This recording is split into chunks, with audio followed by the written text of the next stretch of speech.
দেখো তোমাদের যে টপিকটা বাকি আছে সেকেন্ড টার্ম সিলেবাসের মধ্যে, সেটা হচ্ছে বায়োমলিকিউলস, অর্থাৎ সজীব কোষের রাসায়নিক গঠন এবং জৈব অণুসমূহ, বায়োমলিকিউলস।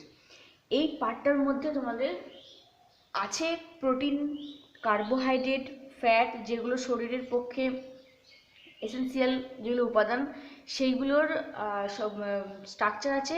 এছাড়াও নিউক্লিক অ্যাসিড, মানে আমাদের মেনলি যে ডিএনএকে বোঝায় সেই ডিএনএ স্ট্রাকচার আছে। এবং তোমাদের শেষ পোর্শনটা দেখবে এই চ্যাপ্টার একদম শেষের দিক পার্টটা আছে এনজাইম, ওকে, বা উৎসেচক। তো আজকে তোমাদের ফার্স্ট পড়াবো এনজাইম পোর্শনটা, উৎসেচক পার্ট। দেখো তোমরা কেমিস্ট্রিতে পড়েছো, অনেক ছোটোবেলায় পড়েছো, মানে তোমাদের ক্লাস 8-এ বা 7 বা 9-10-এ ছিল যে অনুঘটক বলে একটা শব্দ, তাই না? একটা টার্ম পড়েছো অনুঘটক, ইংরেজিতে যাকে বলা আছে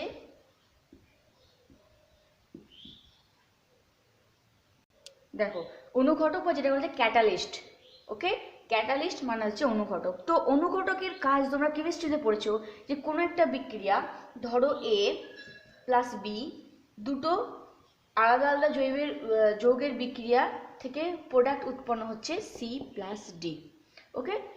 তো এই যে দুটি যৌগের রাসায়নিক যে সংযুক্তিকরণ বা বিক্রিয়া এবং তার ফলে যে প্রোডাক্ট উৎপন্ন হচ্ছে, এই বিক্রিয়াটাকে ঘটাতে সাহায্য করে যে, তাকে আমরা বলছি অনুঘটক, তাই না? কেমিস্ট্রির ভাষা যদি আমরা বলি, অর্থাৎ আমরা দেখেছি যে এই অনুঘটকের কাজ হচ্ছে বিক্রিয়ার বেগটাকে সে বাড়িয়ে দেয়, কখনো কখনো প্রয়োজন মতো কমায়, এবং কি করে সেটাকে একটা নির্দিষ্ট প্রোডাক্টে পরিণত করে। এই হচ্ছে অনুঘটকের কাজ। বাট আমরা পড়েছি যে এই ক্যাটালিস্টিক অর্থাৎ অনুঘটক কিন্তু বিক্রিয়ার শেষে নিজে অপরিবর্তিত থাকে, কোনো চেঞ্জ হয় না।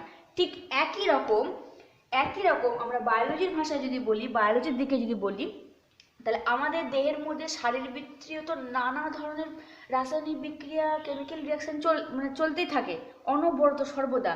এই যে রাসায়নিক বিক্রিয়া সজীব কোষের মধ্যে, আমরা হচ্ছে তোমার মাল্টিসেলুলার অর্গানিজম, অর্থাৎ সজীব কোষের মধ্যে প্রতিনিয়তই কিছু গঠন, কিছু তৈরি হচ্ছে, কিছু ভাঙছে, এই বিপাকক্রিয়া অনবরত চলতেই থাকছে। এই সব যে বিপাক ক্রিয়াগুলো এক ধরনের বিশেষ জৈব যৌগ দ্বারা নিয়ন্ত্রিত হয়, অবশ্যই মলিকিউলস দ্বারা নিয়ন্ত্রিত হয়। আর এই জৈব যৌগগুলোর দ্বারা যে বিপাক ক্রিয়া, সেই বিপাক ক্রিয়াকে নিয়ন্ত্রণ করতে সাহায্য করে যে পদার্থ, যেটাকে বলা হচ্ছে উৎসেচক বা এনজাইম। অর্থাৎ আমরা বলে থাকি না যে আমাদের শরীরে সবসময় মেটাবলিক রিয়াকশন হতে থাকে, অনবরত কিছু না কিছু তৈরি হচ্ছে, ভাঙছে ইত্যাদি। তাহলে এনজাইম বা উৎসেচক কাকে বলবো? যে সজীব কোষে উৎপন্ন হয় এবং সর্বদা ম্যাক্সিমাম পোর্শনটা হচ্ছে এনজাইম একটা প্রোটিন ধর্মী জৈব অনুঘটক, মানে প্রোটিন যুক্ত, বা এই ধর্মটা হচ্ছে তোমার এই প্রোটিন যুক্ত বা প্রোটিন পার্টের সঙ্গে ম্যাক্সিমামটা বাইন্ড করে থাকে এনজাইম, ওকে। আমরা পরে দেখবো যে কিছু নন প্রোটিন পার্টও কিন্তু এনজাইমের সঙ্গে বাইন্ড করে, যাই হোক। তো সেই ম্যাক্সিমামটা যেহেতু প্রোটিন ধর্মী জৈব অনুঘটক, যাকে জৈব রাসায়নিক বিক্রিয়ার হারকে নিয়ন্ত্রণ করে এবং বিক্রিয়ার শেষে নিজে অপরিবর্তিত থাকে, যাকে বলা হচ্ছে উৎসেচক বা এনজাইম। দেখো বোঝা গেছে? তাহলে কেমিস্ট্রি ভাষায় আমরা যাকে অনুঘটক বলছি, বায়োলজির ক্ষেত্রে সেটা হচ্ছে কি কাজ করছে? উৎসেচক। এটা কিন্তু মারাত্মক ভূমিকা পালন করে। তোমরা গ্লাইকোলাইসিস পড়েছো রেসপিরেশনের সময়, দেখবে স্টেপ বাই স্টেপ যে এনার্জি উৎপন্ন হচ্ছে সেগুলো কিন্তু এই এনজাইমের সাহায্যে। যদি ধরো কোনো কারণে এনজাইম প্রোডাকশন শরীরের মধ্যে বন্ধ হয়ে যায় বা আনকন্ট্রোল ওয়েতে যদি এনজাইম প্রোডাকশন হয়, তাহলে কিন্তু আমাদের শরীর কিন্তু পুরো ধ্বংস হয়ে যাবে, পুরো শেষ হয়ে যাবে। দেখো এতটাই কার্যক্ষমতা, সামান্যতম এনজাইম কিন্তু বিক্রিয়াটাকে কন্ট্রোল করতে পারে। তাহলে উৎসেচক কাকে বলবো? উৎসেচক হচ্ছে বললাম যে সজীব কোষে উৎপন্ন যে সকল প্রোটিন ধর্মী, সজীব কোষে উৎপন্ন যে সমস্ত প্রোটিন ধর্মী জৈব অনুঘটক কি করে? জৈব রাসায়নিক বিক্রিয়ার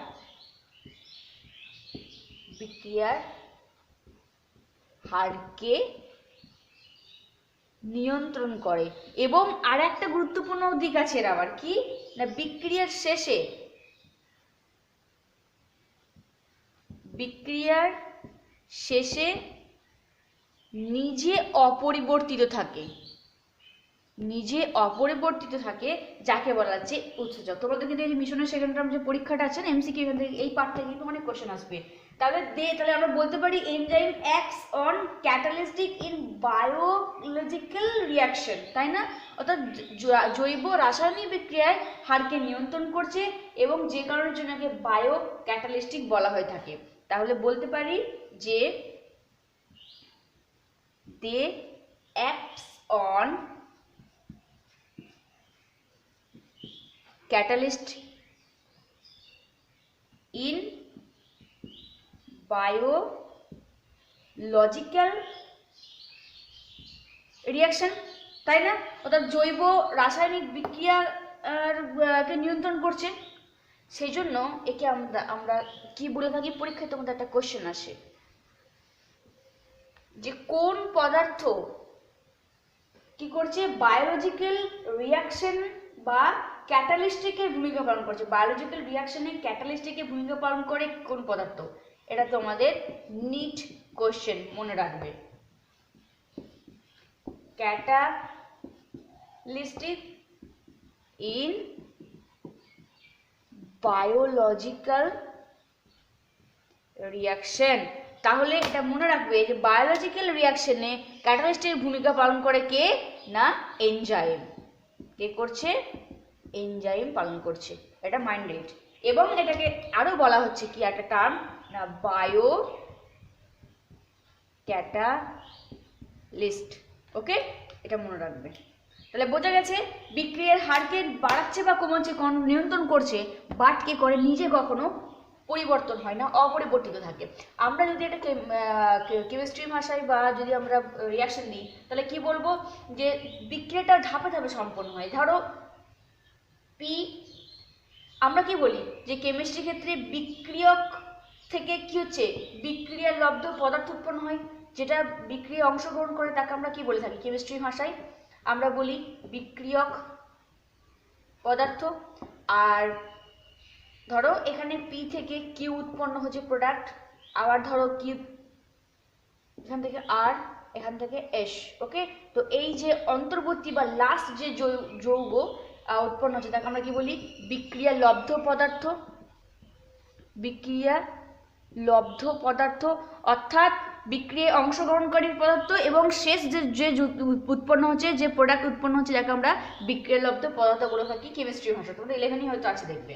ওকে, এই যে পি থেকে কিউ উৎপন্ন হচ্ছে, এগুলো যে অন্তর্বর্তী যৌগ মানে বিক্রিয়ায় অংশগ্রহণকারী ভিতরে যৌগ, এই যে পি থেকে উৎপন্ন হচ্ছে সেখানে ধরে নিলাম আমি E1 এনজাইম বা উৎসেচক কি করছে, পি থেকে কিউতে পরিণত করছে। আবার কিউ থেকে আর কনভার্ট করতে সাহায্য করছে, প্রোডাক্ট উৎপন্ন করতে সাহায্য করছে, ধরে নিলাম E2 E3। তাহলে এই যে E1 E2 E3 এরা যে কি বিভিন্ন উৎসেচক, বোঝা গেছে, যা বিক্রিয়ককে বিক্রিয়ালব্ধ পদার্থতে উৎপন্ন করছে এবং এখানে উৎসেচকগুলো কিন্তু নিজে অপরিবর্তিত থাকছে, অর্থাৎ অনুঘটক রূপে কাজ করে। বোঝা গেছে? তাহলে এই হচ্ছে উৎসেচক। দেখো, ডিসকভারি অফ এনজাইম, এনজাইমের আবিষ্কর্তা। তোমাদের বইতে একটা অনেক বড় লিস্ট আছে, বাট এখানে তোমরা রিডিং করবে ওগুলো। এখানে যে তিনটে ইম্পর্টেন্ট সেগুলো আমি বলছি। ফার্স্ট হচ্ছে বিজ্ঞানী বুচনার। বিজ্ঞানী বুচনার, তিনি হচ্ছে তোমার জার্মান বায়োকেমিস্ট। ওকে, আচ্ছা, তিনি ডিসকভার করেছিলেন এনজাইম ইন ইস্ট। তাহলে বিজ্ঞানী বুচনার তিনি প্রথম 1897 খ্রিস্টাব্দে প্রথম তিনি জৈব অনুঘটক বা এনজাইম আবিষ্কার করেছিলেন। প্রথম জৈব অনুঘটক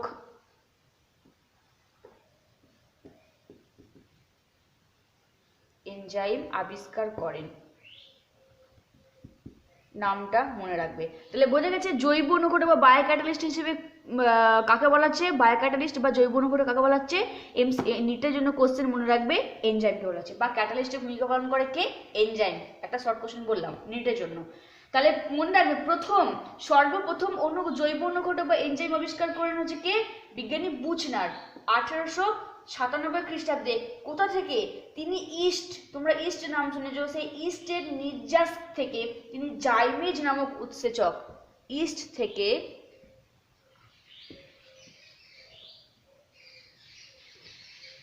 ইস্টের নির্যাস থেকে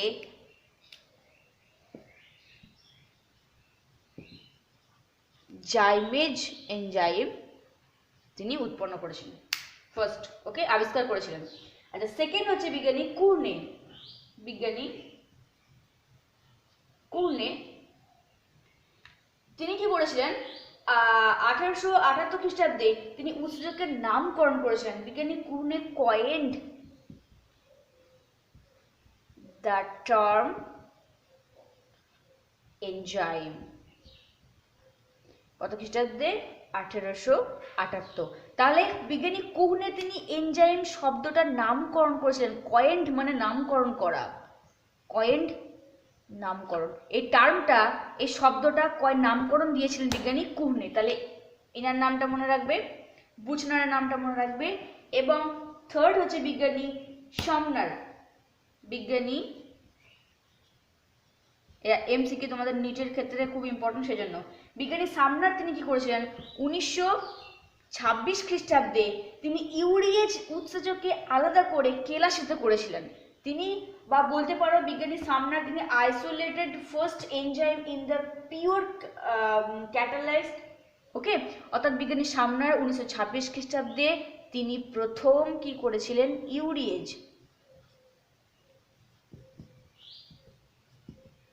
মনে রাখবে, ইউরিয়েজ যে উৎসেচক, তিনি সেখান থেকে ইউরিয়েজ উৎসেচককে আলাদা করে কেলাসিত করেছিলেন, দ্রবণটাকে তিনি ক্রিস্টালাইজ করেছিলেন, ক্রিস্টালাইন করেন, এবং এনজাইম এক প্রকার প্রোটিন জাতীয় বস্তু, সেটা তিনি প্রথম অভিহিত করেছিলেন, ওকে। তাহলে বুচনার 1897 খ্রিস্টাব্দে প্রথম তিনি জৈব অনুঘটক এনজাইম আবিষ্কার করেন। তাহলে এনজাইম আবিষ্কার করেন কোন বিজ্ঞানী? বুচনার 1897 খ্রিস্টাব্দে। কোথা থেকে? ইস্টের যে নির্যাস, যে রস, সেখান থেকে জাইমেজ উৎসেচক। তাহলে প্রথম আবিষ্কৃত উৎসেচকের নাম হচ্ছে জাইমেজ, মনে রাখবে। বিজ্ঞানী কুর্নে তিনি, বা পরীক্ষা আসতে পারে, এনজাইম নামকরণকে দিয়েছিলেন প্রথম বিজ্ঞানী কুর্নে 1878 খ্রিস্টাব্দে। থার্ড হচ্ছে ইউরিয়েজ উৎসেচক থেকে এনজাইমকে আলাদা করে কেলাসিত করে, এবং এনজাইম যে একটা প্রোটিন জাতীয় বস্তু সেটা প্রমাণ করেছিলেন বিজ্ঞানী সামনার 1926 খ্রিস্টাব্দে। এটা এমসিকিউ এর জন্য, নিটের জন্য করে রাখবে। দেখো নেক্সট হচ্ছে উৎসেচকের বৈশিষ্ট্য। এটা তোমাদের কিন্তু বোর্ডের কোশ্চেন, বোর্ডের পরীক্ষার ক্ষেত্রে কিন্তু ইম্পর্টেন্ট।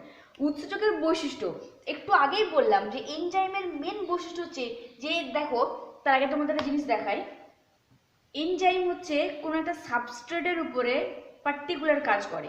যেমন দেখো, এটা তোমরা ভালো করে লক্ষ্য করবে। দেখো, এই হচ্ছে এনজাইম আর এইগুলো হচ্ছে সাবস্ট্রেট, ওকে।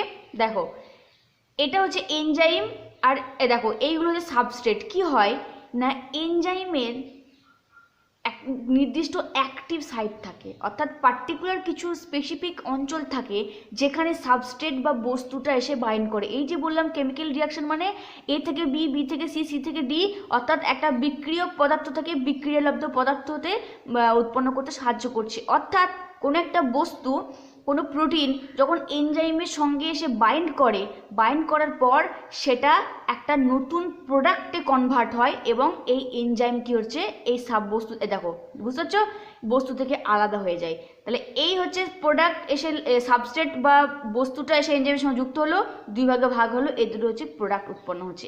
এই হচ্ছে তোমার এনজাইমের মেন ধর্ম। দেখো এখানে ভালোভাবে বুঝতে পারবে, দেখতে পাচ্ছ, এই হচ্ছে এনজাইম, এইগুলো হচ্ছে তোমার কি, সাবস্ট্রেট। দেখো এটা এনজাইম, দেন সাবস্ট্রেট এসে যুক্ত হচ্ছে, দেখো নির্দিষ্ট সাইটে, এনজাইমের নির্দিষ্ট স্পেসিফিক সাইটে এনজাইম সাবস্ট্রেট যুক্ত হলো, এবং সেখান থেকে দুটো আলাদা আলাদা প্রোডাক্ট তৈরি হয়ে গেল। এটাই হচ্ছে এনজাইমের কাজ। এবং তারপর এনজাইম প্রোডাক্ট থেকে আলাদা হয়ে যায় এবং সেটা ফ্রেশ এনজাইমে পরিণত হয়। বোঝা গেছে? তাহলে প্রথম আমরা বলতে পারি যে এনজাইম কিন্তু একটা পার্টিকুলার, এমন নয় সব বস্তুর উপর কাজ করবে, একটা পার্টিকুলার বস্তুর জন্য একটা পার্টিকুলার কি হচ্ছে না, কেবল প্রতিটি আলাদা আলাদা উৎসেচক একটা নির্দিষ্ট সাবস্ট্রেটের উপর কাজ করবে। মানে ধরে নাও যে এটা হচ্ছে একটা এনজাইম, এটা হচ্ছে এনজাইম। এই পার্টিকুলার এনজাইম, এই নির্দিষ্ট এনজাইম, ধরো এই হচ্ছে একটা সাবস্ট্রেট, একটা বস্তু, এটা হচ্ছে সাবস্ট্রেট বা বাংলা যেটা বলা যায় বস্তু। তাহলে এই পার্টিকুলার এনজাইম কিন্তু একটা নির্দিষ্ট সাবস্ট্রেটের উপরই কাজ করবে, অন্য কারোর উপর কাজ করবে না। কেন করবে না? কারণ তাদের তো নির্দিষ্ট অ্যাক্টিভ সাইট আছে না, তাদের পার্টিকুলার অ্যাক্টিভ সাইট আছে, সেই সাইটের সঙ্গেই বাইন্ড করবে। অন্য যে কোনো ধরো সাবস্ট্রেটের তো অ্যাক্টিভ সাইটের সঙ্গে, সাবস্ট্রেটের সঙ্গে তো এনজাইমে অ্যাক্টিভ সাইট নাও মিলতে পারে। তাই পার্টিকুলার স্পেসিফিক যে সাইট, তার সঙ্গে একটা নির্দিষ্ট সাবস্ট্রেট বিক্রিয়া করবে, কেবলমাত্র যুক্ত হবে। এই যুক্ত হওয়ার পর যখন এনজাইম এবং সাবস্ট্রেট একে অপরের সঙ্গে যুক্ত হয়ে একটা এনজাইম সাবস্ট্রেট কমপ্লেক্স তৈরি করবে, দেন তখন এই সাবস্ট্রেট ভেঙে গিয়ে দুটি আলাদা আলাদা প্রোডাক্ট উৎপন্ন করবে। এই হচ্ছে এনজাইমের মেন কাজ। এবং এনজাইম সাবস্ট্রেট যুক্ত হওয়ার পর যখন প্রোডাক্ট উৎপন্ন হবে, যেমন ধরো তোমাদের দেখালাম যে এ থেকে বি উৎপন্ন হলো, তো এই যে এনজাইম এ সাবস্ট্রেট যার সঙ্গে এনজাইম বিক্রিয়া করে উৎপন্ন করলো বি, এই প্রোডাক্ট উৎপন্ন করার পর এনজাইম কিন্তু সেখান থেকে আলাদা হয়ে যাবে এবং প্রোডাক্টগুলো আলাদা হয়ে যাবে। ওকে, তাহলে ফার্স্ট আমরা উৎসেচকের বৈশিষ্ট্য হিসেবে বলতে পারি, আমি লিখছি না, মুখে বলে দিচ্ছি, লিখে নেবে, যে প্রথম হচ্ছে কি প্রতিটি উৎসেচক কেবলমাত্র একটা নির্দিষ্ট সাবস্ট্রেটের উপরই কাজ করে। ওকে, আচ্ছা এটা ফার্স্টে লিখে দিচ্ছি, দেখো তাহলে বললাম কাজ করে।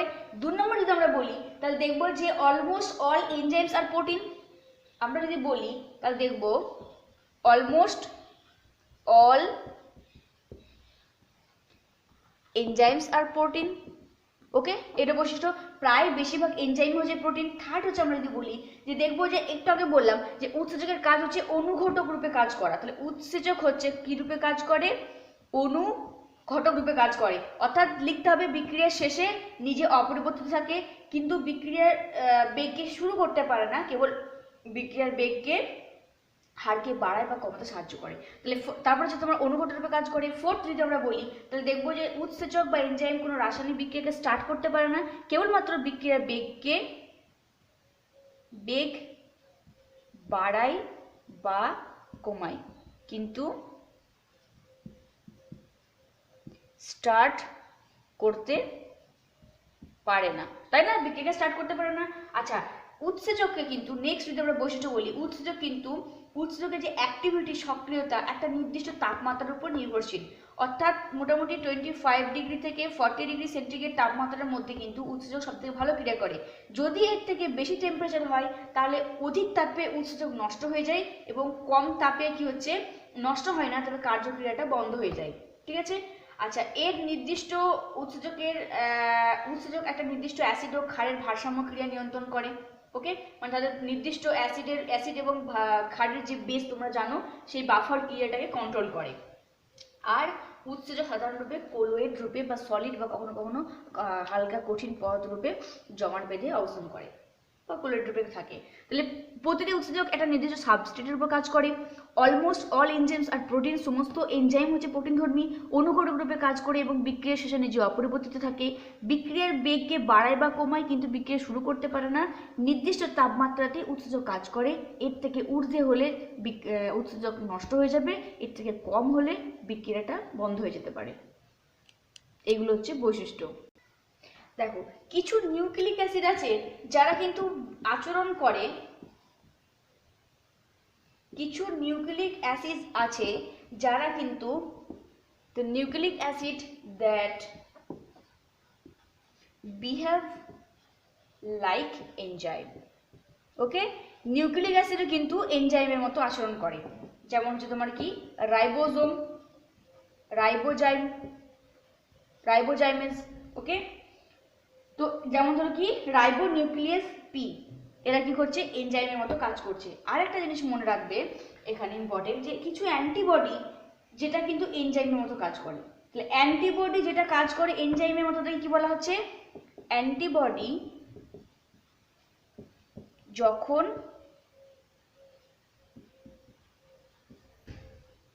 উৎসেচকের মতো কাজ করে, তখন তাকে বলা হচ্ছে জাইমস। ওকে, এটা মনে রাখবে। অ্যাবজাইমস হচ্ছে কি না, যখন অ্যান্টিবডি, তোমরা জানো অ্যান্টিজেন কি অ্যান্টিবডি কি, তোমাদের ক্লাস 8-এর বেসিক একটা জিনিস ছিল, বাট এগুলো ক্লাস 12-এর ডিটেলস আছে। অ্যান্টিবডি হচ্ছে তোমার কি, যেটা বডিতে গঠিত হয়, বডিতে যেটা ফর্ম হচ্ছে যেটা অ্যান্টিবডি, আর অ্যান্টিজেন হচ্ছে বাইরে থেকে যখন কোনো ফরজিন বা কোনো যখন প্যাথোজেন শরীরে প্রবেশ করে, তখন এই অ্যান্টিবডি কি হচ্ছে সেই প্যাথোজেন বা বাইরে থেকে দেহের মধ্যে প্রবেশকারী সেই জীবাণুকে ধ্বংস করতে সাহায্য করে। তো এই অ্যান্টিবডি যখন এনজাইম রূপে কাজ করে তখন তাকে বলা হচ্ছে অ্যাবজাইমেজ, এটা মনে রাখবে। দেখো তাহলে উৎসেচকের বৈশিষ্ট্য পড়লাম।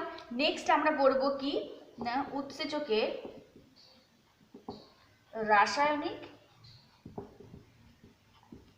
রাসায়নিক প্রকৃতি।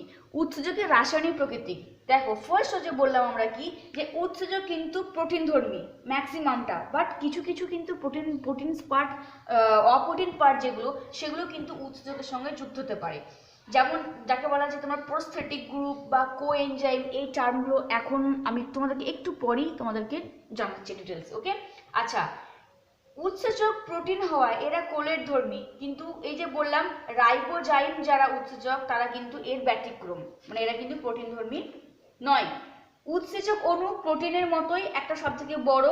উৎসেচক হচ্ছে প্রোটিনের যেমন আণবিক ওজন, সে ওজন সম্পূর্ণ। তাহলে আমরা কেমিক্যাল নেচার পড়ছি, তাহলে কি রাসায়নিক দিক থেকে বিচার করতে হবে যে একটা উৎসেচকে হচ্ছে কি না প্রোটিন অণুর মতোই সব বড় আকৃতির হয়ে থাকে। উৎসেচক প্রোটিনের মতোই আণবিক ওজন সম্পন্ন। দুই, আমরা বলতে পারি যে কিছু কিছু স্নেহ বিশ্লেষণকারী উৎসেচক ছাড়া সমস্ত উৎসেচক, মানে ফ্যাট বিশ্লেষণকারী উৎসেচক ছাড়া সমস্ত উৎসেচক কিন্তু জল, অ্যালকোহল এবং গ্লিসারলে দ্রবণীয়। ওকে, 3 হচ্ছে বেশি তাপে প্রোটিনের মতো উৎসেচক তঞ্চিত হয়ে যায় এবং নিষ্ক্রিয় হয়ে পড়ে।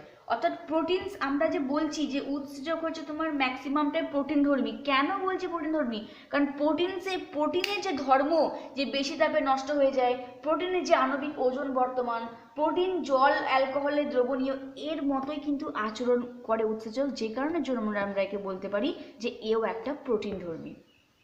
দেখো এখন আমরা পড়বো উৎসেচকের প্রকারভেদ। ওকে, এইটা তোমাদের বুঝতে সুবিধা হবে, কারণ তোমরা শ্বসন যে চ্যাপ্টার পড়েছিলে সেখানে গ্লাইকোলাইসিস এবং ক্রেবস চক্র পড়েছিলে এবং তোমাদের স্যার পড়িয়েছিলেন।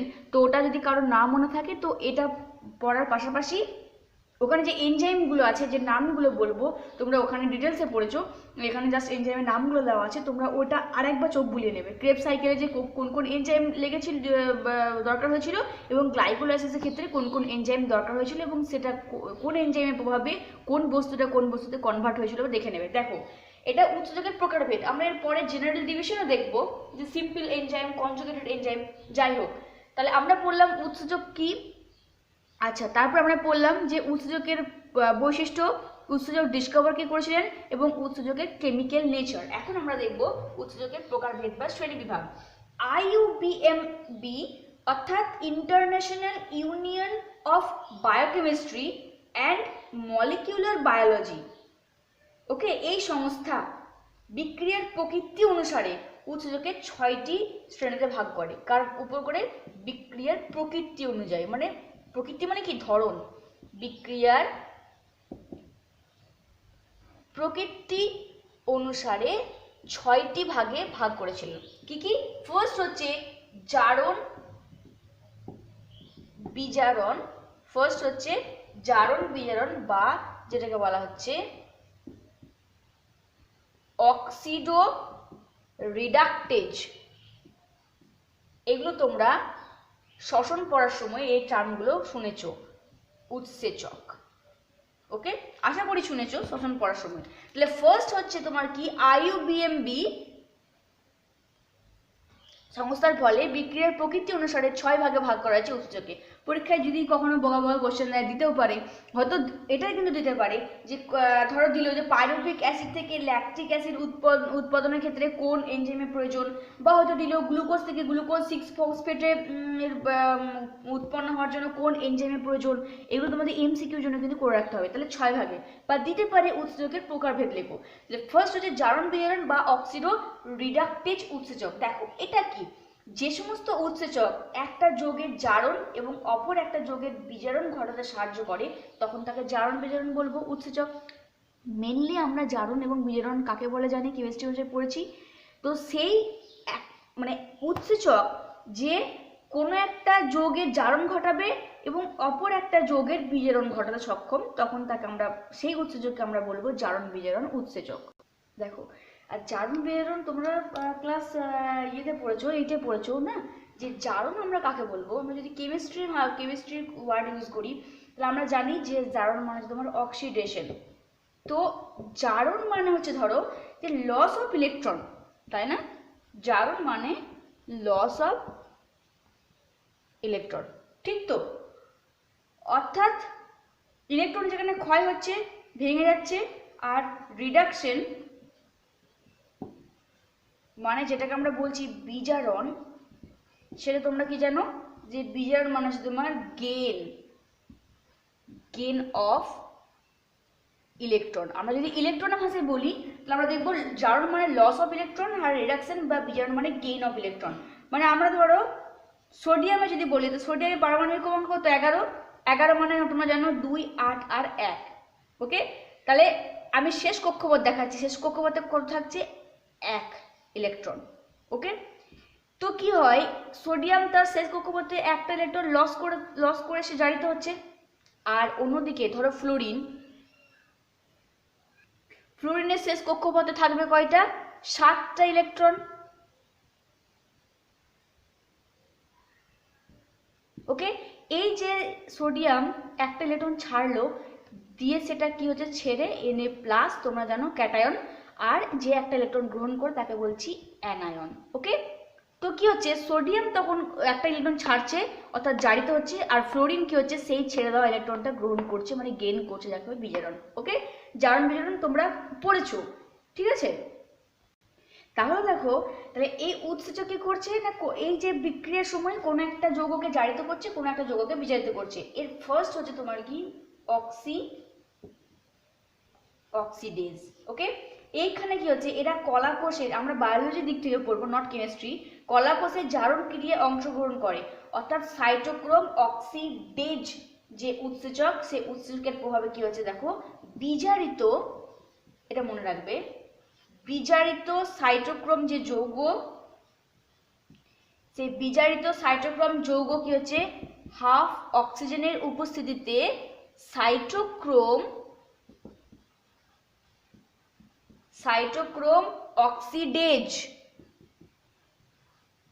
অক্সিডেজ এই উৎসেচকের প্রভাবে কি হচ্ছে, জারিত সাইটোক্রোমে পরিণত হচ্ছে আর উৎপন্ন হবে H2O।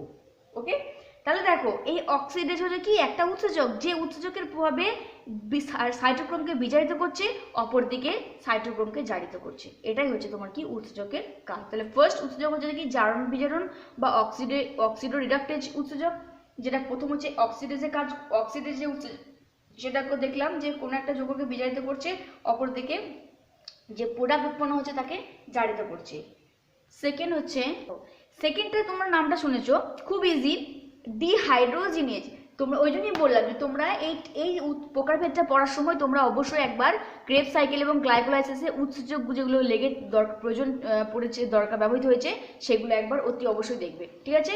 দেখো, ডিহাইড্রোজেনের যে উৎসেচক সে কি করে না, এরা একটা যৌগ থেকে আরেকটা যৌগে হাইড্রোজেন আয়নকে যোগ করে বা অপসারণ করে এবং জারণ বিক্রিয়ায় উভয়কে অংশগ্রহণ করে। তাহলে আমরা জারণ বিক্রিয়ায় সহায়তাকারী উৎসেচককে পড়ছি ডিহাইড্রোজেনেজ, যে কি করছে, বিক্রিয়াতে জারণ এবং বিজারণ উভয় করছে, মানে যারা বিক্রিয়ায় অংশগ্রহণ করছে সেই পদার্থগুলোকে জারিত এবং বিজারিত করছে, জারণ বিজারণ ক্রিয়ায় উভয়কে অংশগ্রহণ করাচ্ছে এবং তার পাশাপাশি হাইড্রোজেনকে অপসারণ করে। কিভাবে? তাহলে এটা হচ্ছে তোমার কি হাইড্রোজেনকে অপসারণ বা যোগ করে, তা সেজন্য নাম হচ্ছে ডিহাইড্রোজিনেজ। যেমন ধরো তোমরা পড়েছো পাইরুভিক অ্যাসিড। ওকে, পাইরুভিক অ্যাসিড, এই pyruvic acid NADH, নিকোটিনামাইন, adenine dinucleotide phosphate, এখানে হাইড্রোজেন NADH, সেখানে তোমরা এই রিয়াকশনটা পড়েছিলে, ওকে। ল্যাকটিক, আর কি হচ্ছে কি, ল্যাকটিকের উপস্থিতিতে ডিহাইড্রোজিনেজ, ডিহাইড্রোজিনেজ উৎসেচকের প্রভাবে কি উৎপন্ন হচ্ছে, ল্যাকটিক অ্যাসিড, আর উৎপন্ন হচ্ছে NAD। ওকে, তোমরা পড়েছো। তাহলে দেখো পাইরুভিক অ্যাসিডে হাইড্রোজেন যেটা সেটা অপসারিত হচ্ছে এবং ডিহাইড্রোজিনেজ উৎসেচকের প্রভাবে সেটা ল্যাকটিক অ্যাসিডে কনভার্ট হচ্ছে। তাহলে বোঝা গেছে। তাহলে এই যে ডিহাইড্রোজিনেজ উৎসেচক অর্থাৎ ল্যাকটিক ডিহাইড্রোজিনেজ, এটা হচ্ছে তোমার একটা ডিহাইড্রোজিনেজ উৎসেচক যেটা পাইরুভিক অ্যাসিডকে ল্যাকটিক অ্যাসিডে কনভার্ট করছে। দেখো কার্বনিক অ্যানহাইড্রেস, এটা তোমরা আরো ভালো করে বুঝতে পারবে যখন তোমরা উদ্ভিদের উদ্ভিদের পরিবহনের ক্ষেত্রে ওখানে যে ম্যালেট তত্ত্ব আছে সেখানে পড়লে ভালো করে দেখতে পাবে যেটা কার্বনিক অ্যাসিডকে, কার্বনিক অ্যাসিডের সংকেত কি H2CO3, এই কার্বনিক অ্যাসিডকে ভেঙে দিয়ে উৎপন্ন করে কি জানো, জল আর কার্বন ডাইঅক্সাইড। আমরা এখানে উৎসেচক পড়ি, তাহলে দেখো এই উৎসেচক ছাড়া কিন্তু এগুলো কোনোভাবেই সম্ভব নয়। দেহের মধ্যে H2CO3 কার্বনিক অ্যাসিডকে বিশ্লেষণ করে জল এবং কার্বন ডাইঅক্সাইড কনভার্ট করে কে, কোন উৎসেচক, তার নাম হচ্ছে কার্বনিক অ্যানহাইড্রেজ। অ্যানহাইড্রেজ এটা হচ্ছে তোমার কি উভমুখী বিক্রিয়া। ওকে, তাহলে কার্বনিক অ্যাসিডকে হাইড্রোজেন এবং কার্বন ডাইঅক্সাইড এবং জলে কনভার্ট করতে সাহায্য করে কার্বনিক অ্যানহাইড্রেজ। মানে তোমাদের এখানে বোঝানো হচ্ছে যে এই যে শ্রেণীবিভাগ করা হয়েছে তারা প্রত্যেকটা বিভিন্ন দিক, তার যে আলাদা আলাদা রূপ বা দিক দেখানো হয়েছে যেখানে তারা কি করছে না তাদের উৎসেচকের উপস্থিতিটাকে রেখে একটা যৌগ থেকে আরেকটা যৌগকে জারণ এবং বিজারণের মাধ্যমে কনভার্ট করছে। দেখো তাহলে ফার্স্ট আমরা দেখলাম কি 1 নম্বর শ্রেণীবিন্যাস হচ্ছে জারণ বিজারণ বিক্রিয়ায় উৎসেচকের ভূমিকাগুলো কি। সেখানে আমরা দেখলাম অক্সিডেজ উৎসেচক যেটা সাইটোক্রোমকে বিজারিত সাইটোক্রোমকে জারিত সাইটোক্রোম কনভার্ট করছে। সেকেন্ড আমরা দেখলাম ডিহাইড্রোজিনেজ যেটা পাইরুভিক অ্যাসিডকে ল্যাকটিক অ্যাসিডে কনভার্ট করছে ল্যাকটিক ডিহাইড্রোজিনেজ উৎসেচকের প্রভাবে। থার্ড আমরা দেখলাম কার্বনিক অ্যানহাইড্রেজ যেটা কার্বনিক অ্যাসিডকে জল এবং কার্বন ডাইঅক্সাইডে ভেঙে দিতে সাহায্য করছে কার্বনিক অ্যানহাইড্রেজ উৎসেচকের প্রভাবে। 2 নম্বর আমরা শ্রেণীবিভাগ দেখবো যেটা হচ্ছে ট্রান্সফারেজ। এখানে কি হয়, যে সমস্ত উৎসেচক দুটি আলাদা আলাদা বিক্রিয়ক, মানে ধরো S1 একটা বিক্রিয়ক আর S2 বিক্রিয়ক, মানে যারা রাসায়নিক বিক্রিয়ায় অংশগ্রহণ করছে তাদেরকে আমরা বিক্রিয়ক বলছি। এই S1 এবং S2 বিক্রিয়ক এদের মধ্যে একটা নির্দিষ্ট গ্রুপ বা মূলক থাকে, ধরো এটা কার্যকারী মূলক। ওকে, তাহলে এই যে বিক্রিয়ক পদার্থ আর এদের মধ্যে তোমরা কার্যকারী মূলকের কথা শুনেছো, এই মূলককে যখন অপসারিত করে দেয়, আলাদা করে দিচ্ছে, তখন এটা আলাদা করে দিচ্ছে তখন সেটাকে বলা যায় ট্রান্সফারেজ। ওকে, বা স্থানান্তরিত করা। ওকে, যেমন ধরো তোমরা গ্লাইকোলাইসিস প্রক্রিয়ায় পড়েছো যে গ্লুকোজ এটিপির সহায়তায় গ্লুকোজ থেকে গ্লুকোজ 6 ফসফেট উৎপন্ন হয় কোন উৎসেচকের প্রভাবে তোমরা জানো, গ্লুকোজ থেকে গ্লুকোজ 6 ফসফেট এবং এটিপিটা এডিপিতে পরিণত হচ্ছে, এটা তো কোনো জানো তোমরা। তো এই যে গ্লুকোজটা গ্লুকোজ 6 ফসফেটে পরিণত হচ্ছে কোন উৎসেচকের প্রভাবে, হেক্সোকাইনেজ, মনে রাখবে হেক্সোকাইনেজ। ওকে, তাহলে দেখো এই উৎসেচকের প্রভাবে গ্লুকোজটা কি হচ্ছে, গ্লুকোজ 6 ফসফেটে কনভার্ট হচ্ছে বা স্থানান্তরিত হচ্ছে। ওকে, এই হচ্ছে ট্রান্সফারেজ, যেখানে কার্যকারী মূলকটাকে পুরোপুরি আলাদা করে দেওয়া হচ্ছে।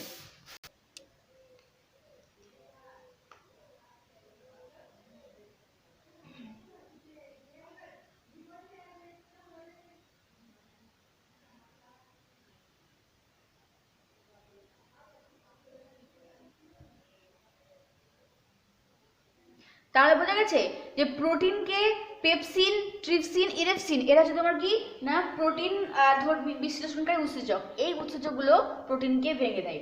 ওকে, এবং প্রোটিনকে ভেঙে পেপটোনে পরিণত করে। সেকেন্ড হচ্ছে অ্যামাইলোলাইটিক, অ্যামাইলোলাইটিক উৎসেচক। অ্যামাইলোলাইটিক উৎসেচক নামটা শুনে কি মনে হচ্ছে, এরা অ্যামাইলেজ মানে কি শ্বেতসার, তোমরা জানো এরা শ্বেতসারকে ভেঙে দেয়। শ্বেতসারকে ভেঙে দিয়ে কি উৎপন্ন করছে এরা? ধরো শ্বেতসারকে ভেঙে দিয়ে যেমন টায়ালিন, মল্টেজ, এরা কি করছে শ্বেতসারকে ভেঙে মল্টেজ এবং আইসোমল্টেজে কনভার্ট করে। অর্থাৎ অ্যামাইলোলাইটিক উৎসেচকের নাম হচ্ছে কি? অ্যামাইলেজ। অ্যামাইলেজ।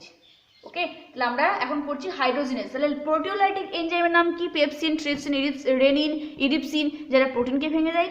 অ্যামাইলোলাইটিক উৎসেচকের নাম হচ্ছে অ্যামাইলেজ, যারা সিদ্ধ শ্বেতসারকে ভেঙে মল্টোজে পরিণত করে। যেগুলো আমাদের লালা রসে, আমাদের যে স্যালিভা মুখমণ্ডল, সেই লালা রসের মধ্যে এই অ্যামাইলেজ উৎসেচক অবস্থিত। এই পেপসিন আমাদের যকৃতের মধ্যে অবস্থিত, লিভারের মধ্যে অবস্থিত। এরা কি করছে? আমাদের খাদ্যকে পাচিত করতে সহায়তা করে। দেখো, থার্ড হচ্ছে সুক্রোলাইটিক। থার্ড হচ্ছে সুক্রোলাইটিক উৎসেচক, যে কি করে সুক্রোজকে ভেঙে দেয়। যেমন হচ্ছে সুক্রেজ। এই সুক্রেজ উৎসেচক, সুক্রোলাইটিক উৎসেচকের নাম সুক্রেজ, যে সুক্রোজকে ভেঙে দিচ্ছে। নেক্সট হচ্ছে লাইপোলাইটিক। লাইপোলাইটিক উৎসেচক। লাইপোলাইটিক উৎসেচক কি করে? এই সুক্রোজকে লাইপোলাইটিকের ফ্যাট বা লিপিডকে ভেঙে দেয়। তাহলে লাইপোলাইটিক উৎসেচকের নাম হচ্ছে কি? লাইপেজ। লাইপেজ, যে কি করে? মনে রাখবে, ফ্যাট বা লিপিডকে ভেঙে দেয়। কি করে? এই লাইপেজ উৎসেচক ফ্যাট বা লিপিডকে ভেঙে দেয়, মনে থাকবে। নেক্সট হচ্ছে নিউক্লিয়েজ। দেখো, কোনো ওয়ার্ডের শেষে যদি এসি থাকে, এস, তার মানে জানবে সে একটা কি? এনজাইম বা উৎসেচক। ওকে, তাহলে নিউক্লিয়েজ হচ্ছে নিউক্লিক অ্যাসিডকে ভেঙে দেয়। এটা হচ্ছে নিউক্লিক অ্যাসিডকে ভেঙে দিচ্ছে। ওকে, নিউক্লিয়েজ উৎসেচক। লাস্ট হচ্ছে অ্যামাইনেজ। অ্যামাইলেজ লয় কিন্তু, অ্যামাইনেজ উৎসেচক। এরা কি করে? ইউরিয়া, আর্জিনিন, পিউরিন এইগুলোকে ভেঙে দেয়। ওকে, তাহলে অ্যামাইনেজ উৎসেচকের নাম হচ্ছে কি? ইউরেজ, আর্জিনেজ, ওকে, পিউরিনামাইডেজ ইত্যাদি। নেক্সট হচ্ছে ইনভার্টিং উৎসেচক। নেক্সট হচ্ছে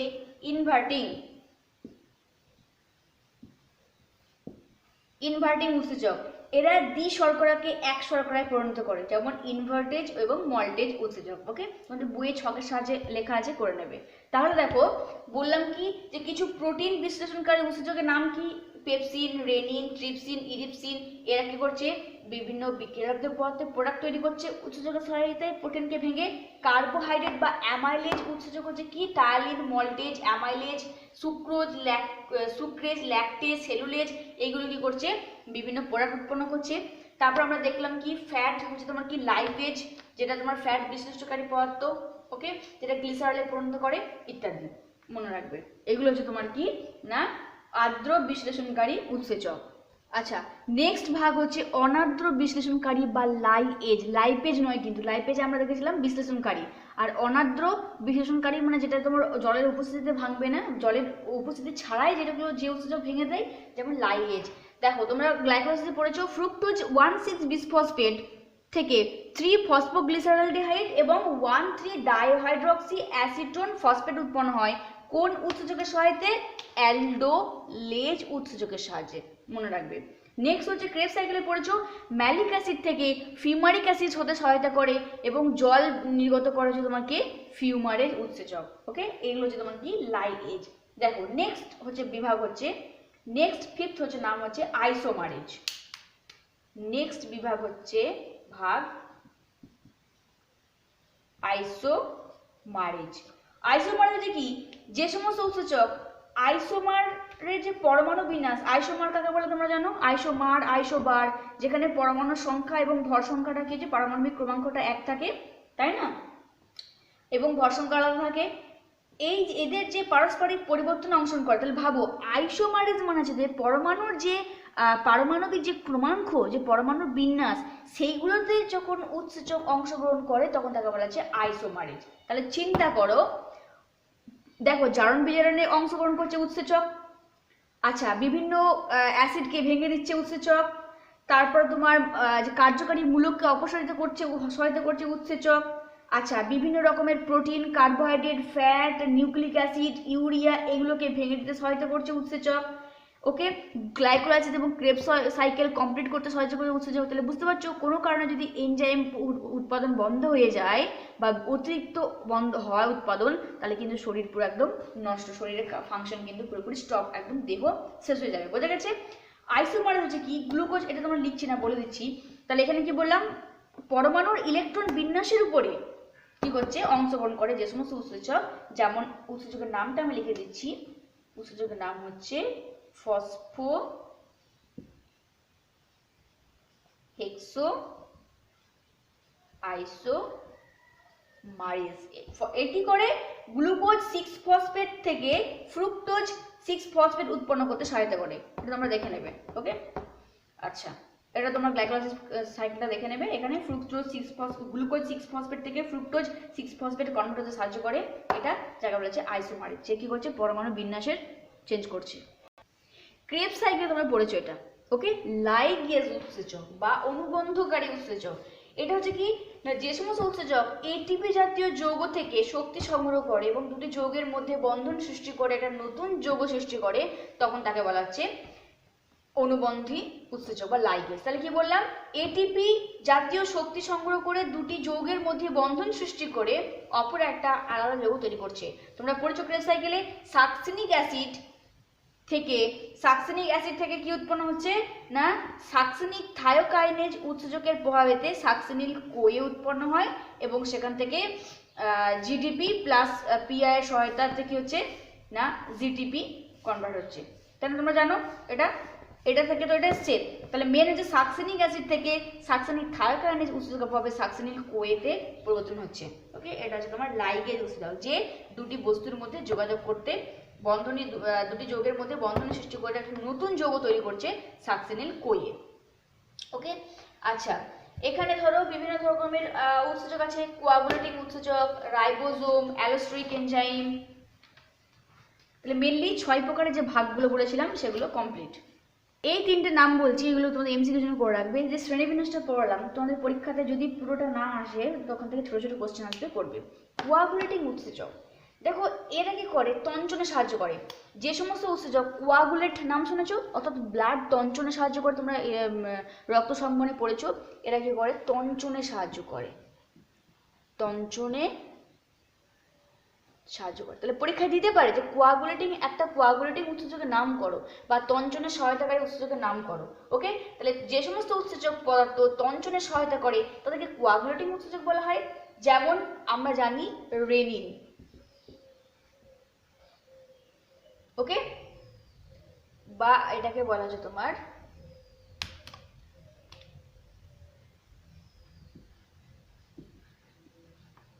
রেনিন। স্পেলিংটা কিন্তু রয়কান্ত নয়সিন্ধু নন, ওটা আমরা কিডনির ওখানে পড়েছি।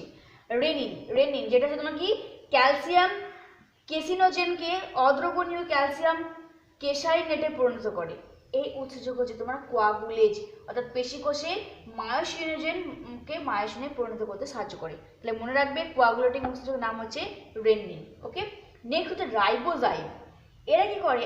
আরএনএ, তোমরা জানো যে আরএনএ হচ্ছে তোমার কি রাইবোজাইম। আরএনএ যখন উৎসেচক রূপে কাজ করে তখন তাকে বলা হচ্ছে রাইবোজাইম বা আরএনএ উৎসেচক। আমরা জানি যে আরএনএ, নিউক্লিক অ্যাসিড আরএনএ এবং ডিএনএ, সেই আরএনএ কখনো কখনো উৎসেচক রূপে কাজ করে, তখন তাকে বলা হচ্ছে রাইবোজাইম। ওকে, আচ্ছা, অ্যালোস্টেরিক এনজাইম হচ্ছে কি? যে সমস্ত উৎসেচকের স্বাভাবিক ক্রিয়া ছাড়া অপর অন্যান্য ক্রিয়া কাজকর্ম নিয়ন্ত্রণ, মানে গ্রাহক স্থান থাকে, তখন তাকে বলা হচ্ছে অ্যালোস্টেরিক এনজাইম। মানে উৎসেচকের বললাম যে একটা নির্দিষ্ট অঞ্চল আছে, নির্দিষ্ট সাইট আছে যেখানে সে কাজকর্ম করে, বলছে সেখানে ছাড়াও যখন তার আরও অন্যান্য একাধিক যে গ্রাহক অঞ্চল বা অ্যাক্টিভ সাইট থাকে কাজকর্ম নিয়ন্ত্রণ করার জন্য, সে সমস্ত উৎসেচক বলা হচ্ছে অ্যালোস্টেরিক এনজাইম। এই তিনটে একটু ভালো করে মনে রাখবে। দেখো তাহলে উৎসেচকের প্রকারভেদ কি দেখলাম? জারণ বিজারণ বা অক্সিডো রিডাকটেজ এনজাইম, ট্রান্সফারেজ এনজাইম যেটা তোমার ট্রান্সফার করছে কার্যকারী মূলককে। হাইড্রোলেজ এনজাইম জলের উপস্থিতিতে বন্ধনীকে ভেঙে দিতে সাহায্য করে, যেমন দেখলাম প্রোটিওলাইটিক, অ্যামাইলোলাইটিক, সুক্রোলাইটিক, লাইপোলাইটিক, নিউক্লিয়েজ। ওকে, লাইএজ দেখলাম আমরা যে এর আছে তোমার অনার্দ্র বিশ্লেষণকারী উৎসেচক। আইসোমারেজ যেটা পরমাণুর বিন্যাসকে ভাঙতে সাহায্য করে। লাইগেজ যেটা এটিপির সাহায্যে দুটো যৌগের মধ্যে বন্ধনী সৃষ্টি করতে সহায়তা করছে। এটা একটু দেখে রাখবে এবং খাতাতে লিখে লিখে প্র্যাকটিস করবে, তবে এটা মনে থাকবে।